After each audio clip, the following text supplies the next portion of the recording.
आणि आताची महत्त्वाची बातमी, नीट परीक्षेमधील गोंधळावरून काँग्रेसही आक्रमक झाली आहे। तर नीट परीक्षेमधील गोंधळावरून आता काँग्रेसनं आक्रमक आंदोलन त्या ठिकाणी जे आहे ते धांदली झाली नव्हती आणि काही ग्रेस मार्क्सचा प्रॉब्लेम आहे असं त्यांनी त्यावेळेस सांगितलं होतं। पण माननीय सर्वोच्च न्यायालयाचे मी धन्यवाद व्यक्त करते की सर्वोच्च न्यायालयाने ग्रेस मार्काच्या बाबतीमध्ये आणि परीक्षा पुन्हा घ्यावी या संदर्भामध्ये निर्देश दिले। मला सांगायला पाहिजे की विद्यार्थ्यांनी सांगितलं की त्यांना हा पेपर 4 तासापूर्वी मिळाला आणि आता सिद्ध झालेलं आहे की हा पेपर लीक झालेला आहे आणि स्वतः आता मंत्री महोदयांनी एक्सेप्ट केलेलं आहे की हा पेपर जो आहे तो लीक झालेला आहे। पण या माध्यमातून शिक्षण क्षेत्रामधल्या मूलभूत प्रश्नाबद्दल त्या ठिकाणी प्रश्न निर्माण झालेले आहेत।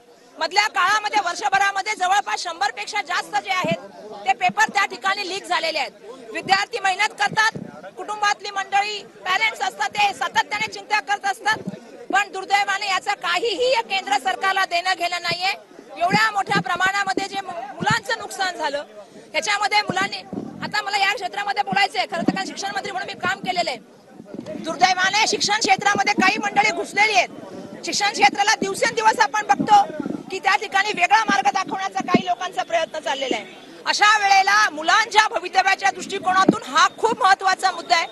आज लाखोच्या संख्येने मुलांनी अभ्यास केला, लाखोच्या संख्येने मुलं अपेक्षा करत होती की हा निकाल लागेल, परंतु दुर्दैवाने असे पेपर फुटीचे प्रकार सातत्याने होत आहेत। त्याचा आम्ही या ठिकाणी निषेध करण्यासाठी आलेलो आहोत।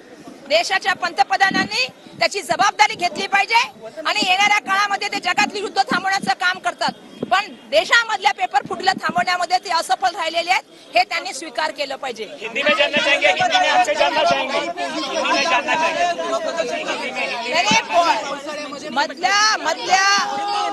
मैं आप सबसे कहना चाहती हूँ कि आज हम लोग निषेध मोर्चा के लिए यहाँ पे आए हैं।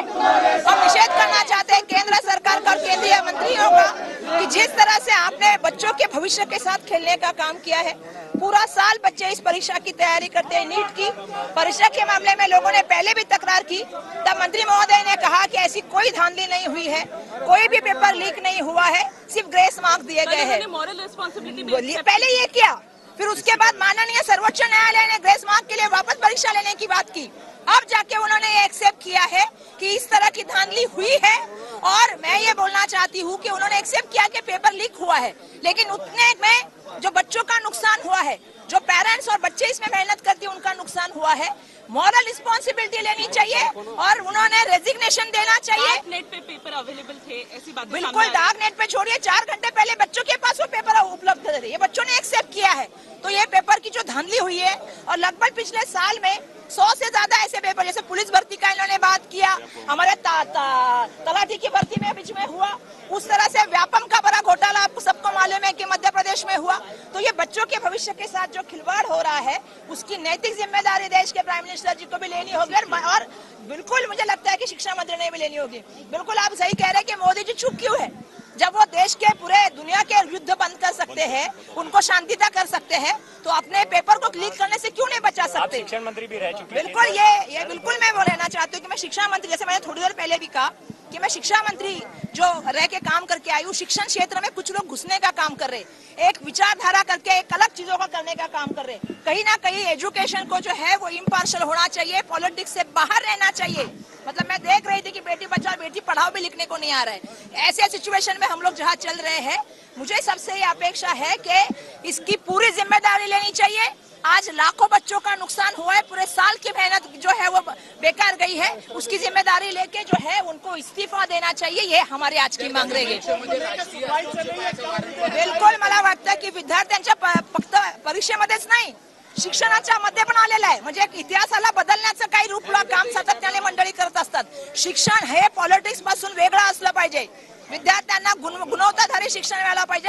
म्हणून आमची मागणी आहे की त्यांनी राजीनामा दिला पाहिजे मंत्री महोदयांनी, कारण त्यांनी लोकांची फसवणूक केली, विद्यार्थ्यांची फसवणूक केली। आज विद्यार्थ्यांच्या फसवणुकीला ते जबाबदार आहेत आणि म्हणून आमचं ह्या ठिकाणी आणि बिलकुल हे असं आहे की देशाचे पंतप्रधान तर चुप्पी साधून आहेत, लाखो विद्यार्थ्यांचं नुकसान झाले, आज का नाही संवाद करत विद्यार्थ्यांशी।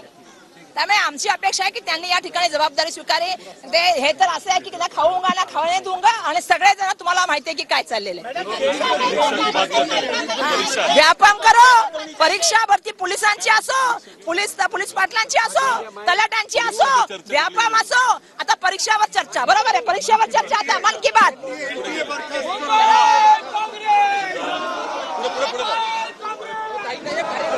विरोधामध्ये काँग्रेस आक्रमक झालेली आहे.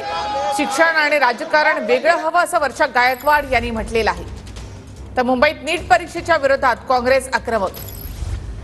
पारदर्शकता ठेवा अशी मागणी काँग्रेसकडून करण्यात आली आहे. तसंच नीट परीक्षेमध्ये घोटाळा झालेला आहे असा आरोप काँग्रेसकडून करण्यात आलाय.